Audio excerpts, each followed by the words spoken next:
Port Harcourt Refining Company confirming that its operations were not entirely halted but scaled down temporarily to implement improvements. This clarification is coming as the Independent Petroleum Marketers Association of Nigeria actually expressed concerns over the potential high petrol produced at the facility. Now, just on Sunday, Refinery officials addressed claims by oil retailers suggested that the Nigerian National Petroleum Company Limited was selling petrol from the refinery at 1,030 naira per litre, about 60 naira higher than petrol from the Dangote refinery. While NNPCL denied the claims, it is yet to disclose the official price of petrol from the newly upgraded refinery.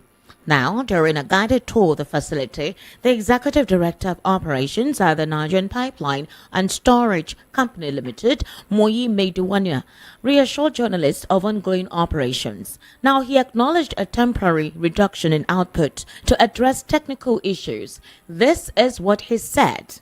The operations were not halted. However, they were scaled down for necessary upgrades. We are currently managing distribution using available load and no operations will resume soon, end quote. Terminal Manager Wolu Joel highlighted ongoing product distribution, including premium motor spirit, kerosene, and diesel. However, he noted low turnout from tanker drivers despite surplus products and operational loading arms.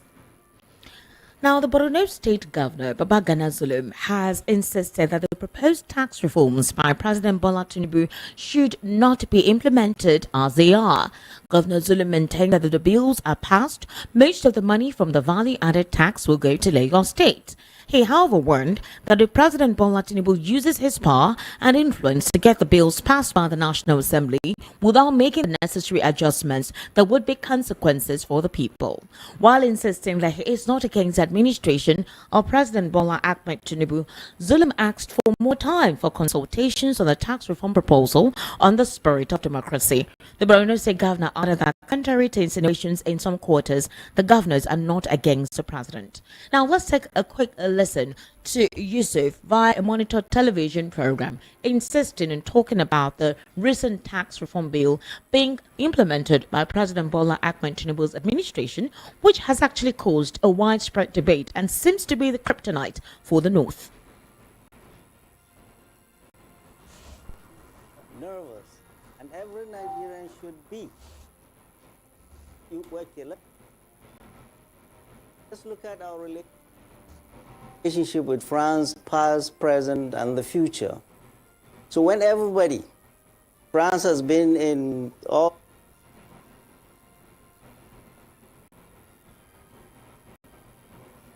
is essentially bringing the Lagos model to the big stage. What was the Lagos model? Tax, tax, tax, tax, tax. You cannot overtax your citizens to a level that they cannot pay. You've removed subsidy, you've made them poorer. You've floated the naira, you've devalued the currency. People are poorer. Why are you taxing them? What you need to do is to broaden the tax base instead of overtaxing citizens. Number one. Number two, people will say, oh, those that are against this tax bill, they haven't even read the tax bill. Hello. It is not the responsibility of citizens to go and read. It is the responsibility of the executive, the government, that is going to bring any policy to people to come and sensitize and explain to them and get their approval. You cannot just pay hired consultants. They go into their room, bring out an encyclopedia of this is how we want to do the tax, and throw it to the National Assembly and rush it. I tell you, 99% of the members of the Senate, of all the National Assembly members, have not read the bill. Nobody has time to read this bill. So essentially, all this brouhaha you're seeing, I took time to read it because I talk all over the place. Some of it is good, but hello. The biggest problem is that there is loss of trust. Nigerians don't trust this government. The last time you did, Mr. President, you flippantly removed fuel subsidy. You flippantly floated the naira and said tomorrow will be better. Our people are dying. Tomorrow is not better. Yesterday was better than today or tomorrow. People don't trust this government. Number one. Number two is that this government, in spite of its over-bloated media team of about 13 advisors, they are not connecting with the people. They are not. They think they will stay in Abuja and talk all the big grammar in $1,000 suits and think people will listen to them. They are not connecting with the people. And you could see that in the NSA's speech the other day, 13th of November, his Tinubu gain speech. You could clearly see his frustration that the government is not connecting with the people. That was why he was saying, critics, we will shut you up. We want to be shut up with facts, with benefits for our people, not propaganda. So, the government is not connecting with the people. The government has not explained this to the people. Members of the National Assembly do not even understand the bill themselves. And look at the clumsy way it was presented at the Senate the other day.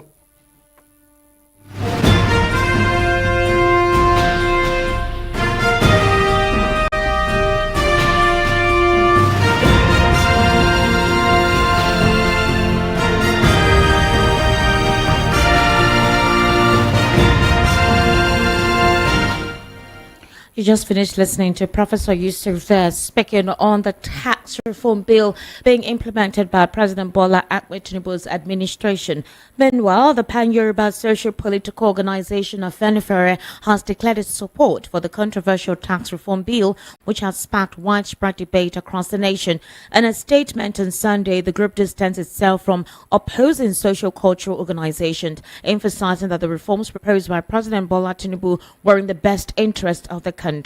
The organizing secretary of the group, Abagun Omololu, explained that the bills had potential economic benefits for all regions, including the northern region.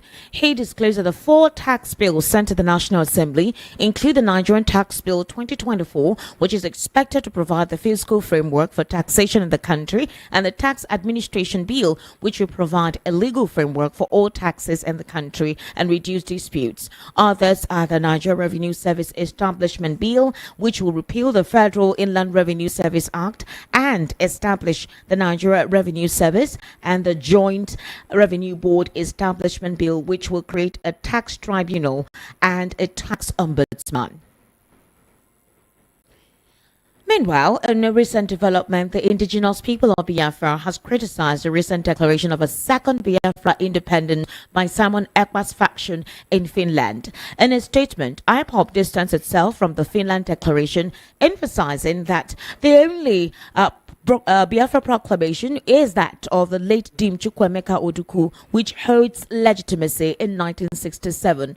Now you know that IPOB had accused the organizers of being infiltrators and provocateurs working to destabilize the southeast region and distract the group's peaceful advocacy for self-determination. According to IPOB, this shambolic declaration was ignored by responsible media organizations. The infiltrators involved are criminals, uninformed, and fake agents.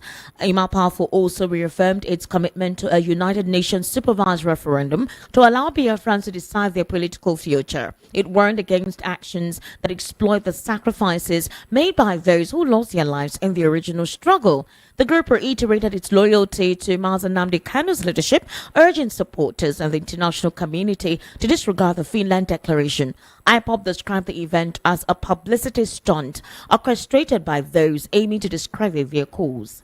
You're currently listening to the World News at 12 right here on Voice of the People 92.3 FM. We'll take a very short break. When we return, we'll head into a news analysis segment. And of course, I'll be joined via the telephone with Barrister Fred Nzako, who will be giving us some insights into some of the stories that was just read out right now. Do stay with us.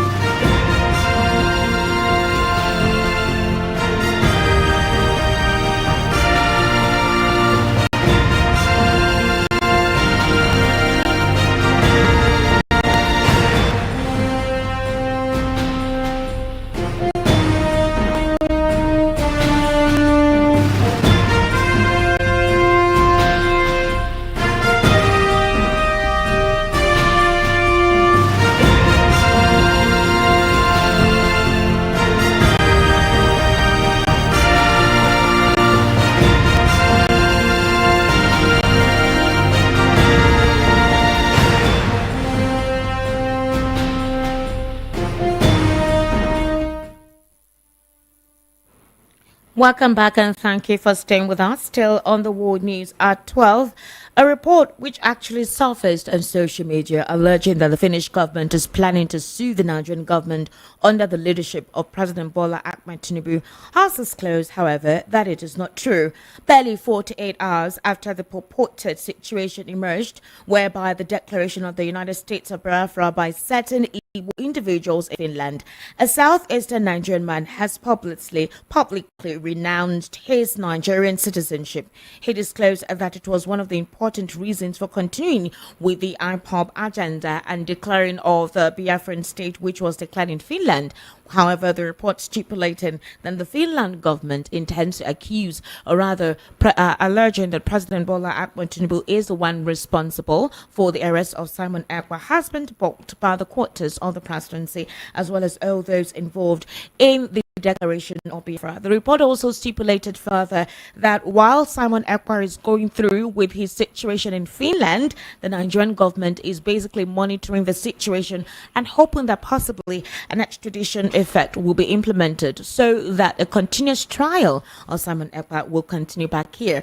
However, the Nigerian government and the Finnish government actually has no extradition treaty. And while Simon Ekpa will actually remain in the Finland custody up until May 2025, the report which actually stipulated that Finland government will definitely be suing President Bola Ahmed Tinubu has turned out to not be true, exponentially disclosing further that the Finland government is going about its activity with its investigation with Simon Ekpa. I'm trying to connect with Barrister Fred Nzako because we actually have some issues. I need him to help me expatiate further on. One of them is concerning the tax reform bill, and there have been quite a lot of back and forth in several quarters. A breakdown completely of the tax reform bill, which obviously needs a better clarification and education or proper orientation to a couple of Nigerians who may not understand it. Governor Zulum has actually threatened that that particular bill needs to be looked into adequately. Barrister Fred, thank you for joining me eventually. Good afternoon. Good afternoon. Barrister Fred Nzako, welcome and happy new month to you. Thank you. Same to you. Barrister Fred, there's been quite a lot of back and forth concerning the tax reform bill. A couple of people say that the tax reform bill may only favor Lagos State, Rivers State, and that will not actually benefit a couple of other states. The Northerners, for example, or some of the Northerners are actually disputing and saying this reform would not go. We know actually one of the persons who has opposed it is Senator Undime. We also have one of the professors, Yusuf, saying that the reason why a lot of Nigerians may not want to trust this tax reform bill is because they do not trust the administration of President Bola Ahmed Tinubu. Barrister Fred Nzako, as an expert in economic analysis, what's your take about the tax reform bill? The critics are criticizing the effect of the tax reform bill to favor some states and disfavor some states. Is it true? I would like your expert opinion on that. Anybody who criticizes the tax reform bill on the basis that it is skewed in favor of some states and skewed against some states, and anybody who is claiming that only Rivers and Lagos State will benefit from the reform, and anybody who is saying that it will not favor the North, such a person needs to go and look at the bill and not follow the tide of sentiment and emotions, not based on any tangible evidence or statistics. The tax reform bill is a holistic bill that is there to be of the benefit of all Nigerians, be to the benefit of all Nigerians. And that is why anybody who has taken time to look at the bill. Barrister Fred, okay. It is very unfortunate that so many people do not want to read. They don't want to even intellectually look at the issues, but to follow the bandwagon of criticism. And I can tell you that that does not take us anywhere. And the mistrust between the North and South is not healthy for the an economic development of Nigeria. The bill is a reformation bill. Barrister Fred, are you there? Barrister Fred Nzako, can you hear me? Barrister Fred? I hear you very clearly. Please continue. You went off. I couldn't hear you again. Continue, please. Okay, no. It's from your own end. So, as I was saying, the bill is is a reformation of the outdated Nigerian tax laws, which has left a lot of loopholes that is being exploited by people who want to cause discomfort to others. And that is why you see businesses and enterprises and companies complaining about multiple taxation. Anytime we talk about the pain of manufacturing or the pain or the challenges faced by industry in Nigeria, number one is multiple taxation. And it is because of the archaic nature of our tax laws. And that is what the government is looking at. Meanwhile, it is a result of almost 1 year of research and interrogation of the existing laws by a presidential committee set up by President Bola Ahmed Tinubu, led by Mr. Taiwo Oyedele. And that is where you now see these four bills. Number one is Nigerian tax laws, Nigerian tax development establishment laws. The other one is Nigerian Revenue Services Establishment Bill, and the Joint Tax Board Services Bill, meant to re-establish the basic things that will help not only the common man, but also help to use fiscal policies and taxation to engineer industrial revolution in Nigeria. All right, but Barrister Fred, because I want us to actually discuss other issues. The fear, actually, by a lot of these critics of this bill is they hear tax. If you recall, during the president's campaign, he said, we will actually reduce the purchasing power and widen the tax net. So whenever anyone hears tax, there's this palpitation as to what exactly is going on. We haven't even coped. We've not been able to acclimatize ourselves with the subsidy removal, and then you're implementing one tax or the other. Now, let me also put it to you that any transaction you make now, 50 naira will be deducted from December 1, which is yesterday, officially today.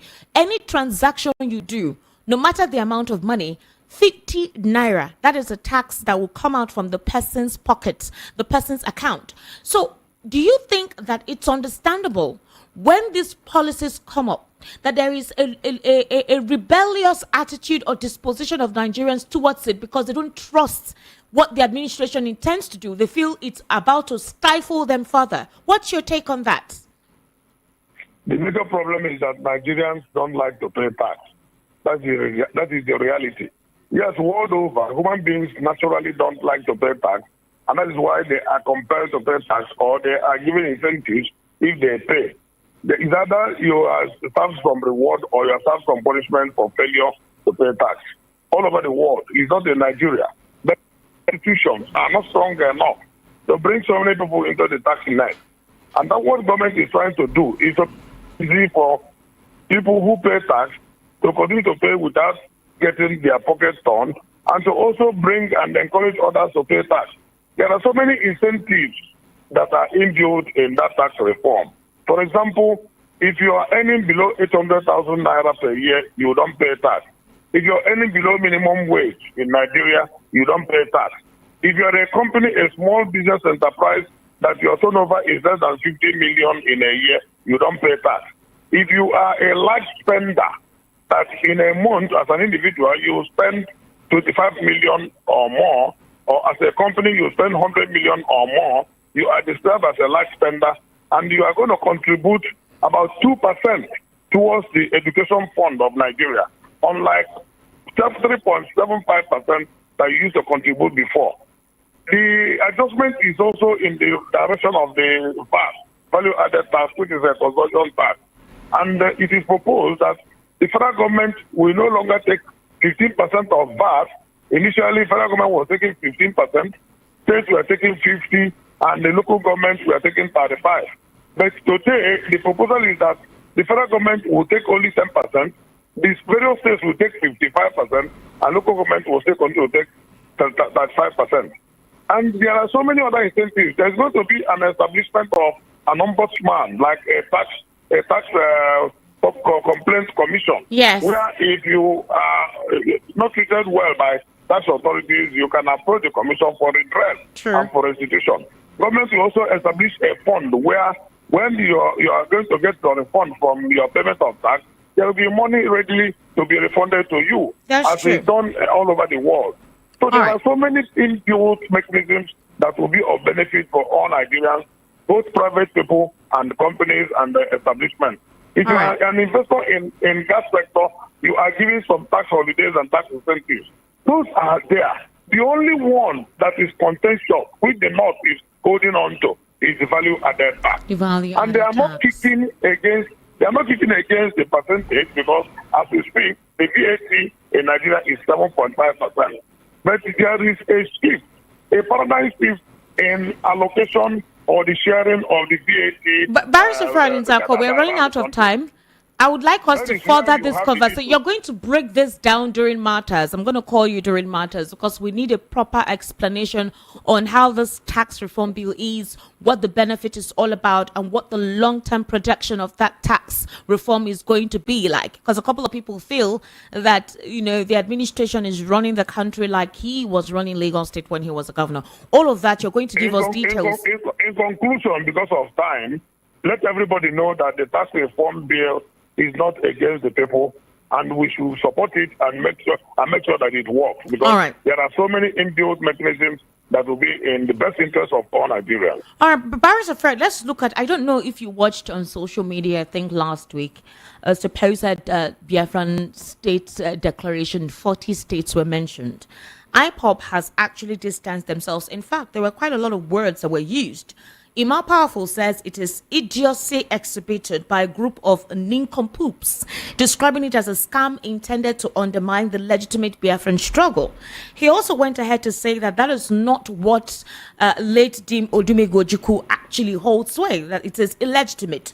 IPOP also accused the organizers of being infiltrators and provocateurs who work to destabilize the Southeast region and distract from the group's peaceful advocacy for self-determination. He called it a shambolic declaration, and that responsible media organizations should not give it any form of credence or legitimacy. What's your take on it?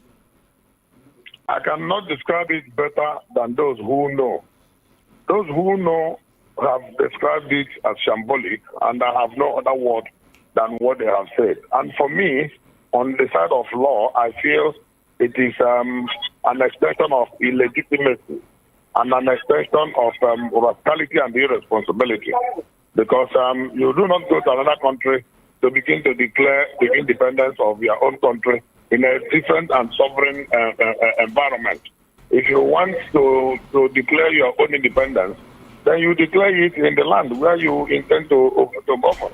So I see all that as a human being exercising their freedom of expression and their freedom of association, and nothing more than that. Oh, you don't see it as anything, because today is December 2, and this is the supposed official Biafran Declaration Day.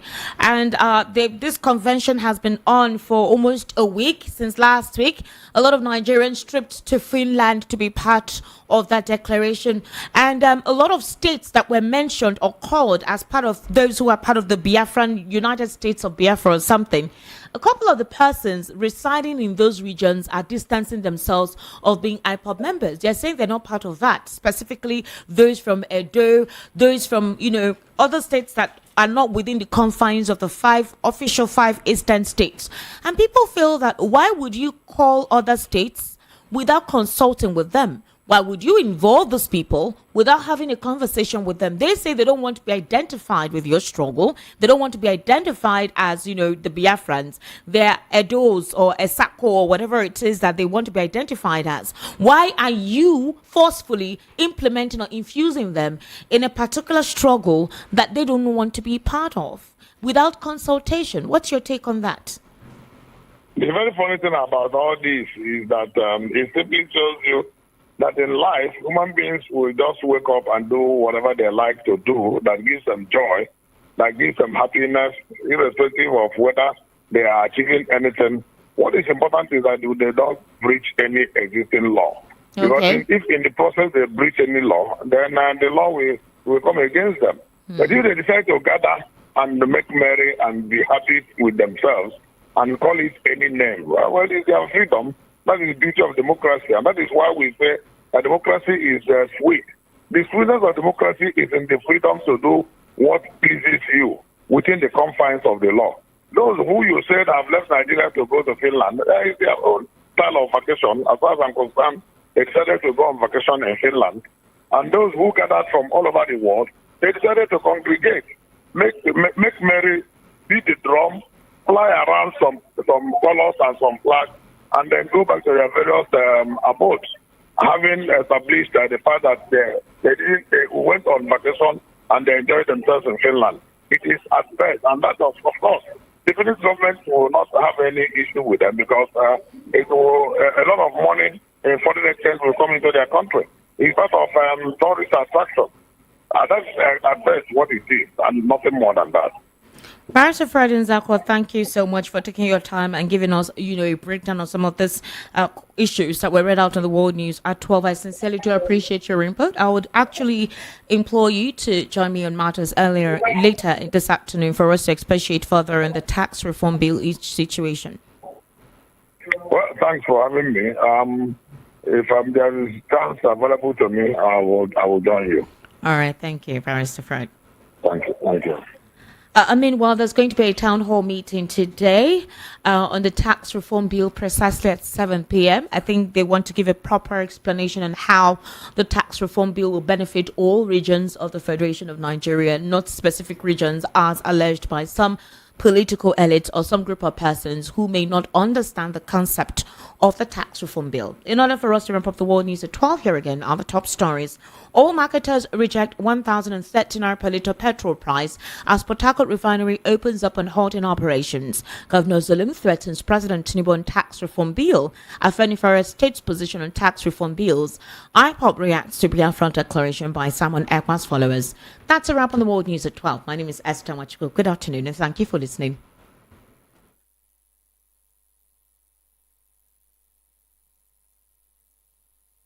You are tuned to the city's #1 super dial. Voice of the people, 90.3 FM Lagos.